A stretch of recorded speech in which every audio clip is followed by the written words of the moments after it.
Certaines femmes possèdent très tôt une présence particulière. On le voit parfois dès l'adolescence. Une manière de parler, une profondeur dans le regard, une maturité émotionnelle, une élégance naturelle, une capacité à apaiser ou à marquer les gens.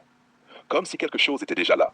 Mais dans la réalité, la majorité des femmes inspirantes sont souvent façonnées par la vie, par les épreuves, les responsabilités, les déceptions, les sacrifices, les moments où elles ont dû se reconstruire seules. Les faits. Une femme qui n'a jamais traversé la douleur, l'échec, la solitude, la trahison, la pression ou les remises en question peut être séduisante. Mais elle n'a pas toujours cette profondeur qui marque durablement. Les épreuves développent souvent la patience, la lucidité, la maîtrise émotionnelle, l'écoute, le discernement, la résilience. Et ce sont précisément ces qualités qui rendent certaines femmes profondément inspirantes. La souffrance ne rend pas automatiquement inspirant. Il faut dire la vérité.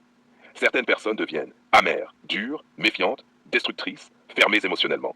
D'autres deviennent plus sages, plus humaines, plus solides, plus conscientes de la valeur des choses. La souffrance seule ne transforme pas quelqu'un positivement. C'est la manière de traverser la souffrance qui change tout. Une femme inspirante apprend souvent à se reconstruire, et ça laisse des traces visibles, pas forcément physiquement, mais dans l'énergie. Elle devient plus attentive aux intentions, aux incohérences, aux comportements, aux promesses vides. Elle développe une forme de calme intérieur, pas parce que sa vie est parfaite, mais parce qu'elle comprend que tout peut basculer rapidement. Anecdote réaliste. Certaines femmes étaient très naïves plus jeunes, puis elles traversent une relation difficile, des problèmes familiaux, une solitude profonde, une maternité compliquée, une pression financière ou une énorme déception émotionnelle. Et quelques années plus tard, elles dégagent quelque chose de totalement différent. Plus de profondeur, plus de maîtrise, plus de présence. Même leur manière de sourire change parfois, parce qu'elles ne regardent plus la vie avec innocence totale, mais avec conscience.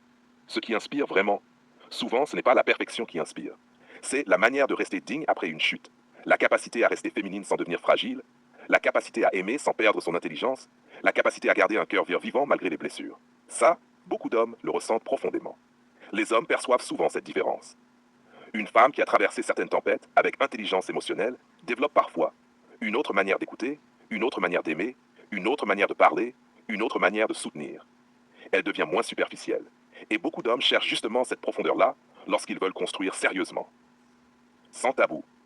Parfois, une femme inspirante cache aussi énormément de fatigue intérieure, parce qu'être forte longtemps épuise. Certaines femmes deviennent le pilier de tout le monde, famille, enfants, travail, compagnons, entourage. Mais personne ne leur demande réellement, open quote, et toi, qui te soutient, close quote. Derrière certaines femmes très inspirantes se cache parfois une immense solitude émotionnelle, la réalité la plus profonde. Une femme inspirante est souvent un mélange de deux choses, une nature intérieure particulière et des épreuves qui ont sculpté cette nature, comme une pierre précieuse polie par le temps. La vie casse certaines personnes. Chez d'autres, elle révèle leur lumière.